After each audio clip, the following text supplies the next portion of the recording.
On this episode of Vintage New York, I visit the Thrifty HOG Vintage Boutique in Nomad, a place that is so much more than just your average vintage shop. Then I'll tell you all about the history of the Flatiron Building, including the renovation it's currently undergoing. And of course, I'll show you what I bought at the Thrifty HOG Boutique and how I styled it.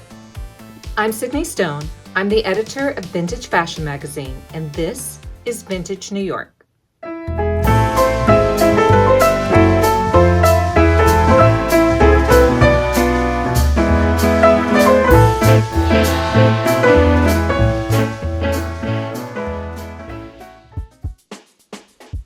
The Thrifty HOG Boutique is located at 40 West 25th Street between Broadway and 6th Avenue.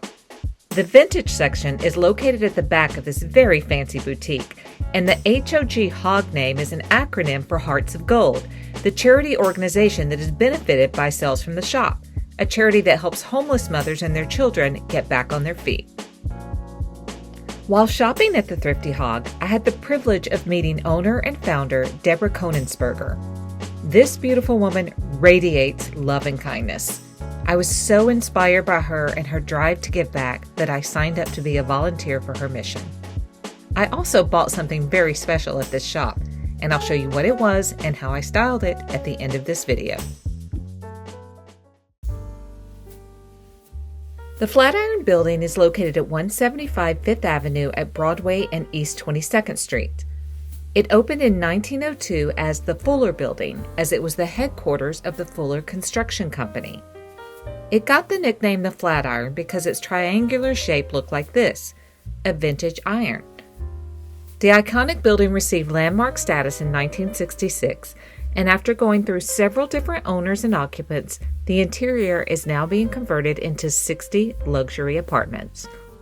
So much for affordable housing. Okay, here's what I got at the Thrifty HOG. This black cotton maxi dress that's absolutely perfect for spring and summer in New York, and this gorgeous purple heart lucite necklace. I styled the dress with black over-the-knee boots, purple tinted sunglasses to match my new purple necklace, and a black studded mini bag. And that's it for this episode of Vintage New York. Join me next time as I visit Crossroads Trading on 26th Street, and I'll tell you all about the history of the Empire State Building. Be sure to hit the subscribe button below to be notified when the next episode drops, and visit vintagefashionmagazine.com for more vintage content.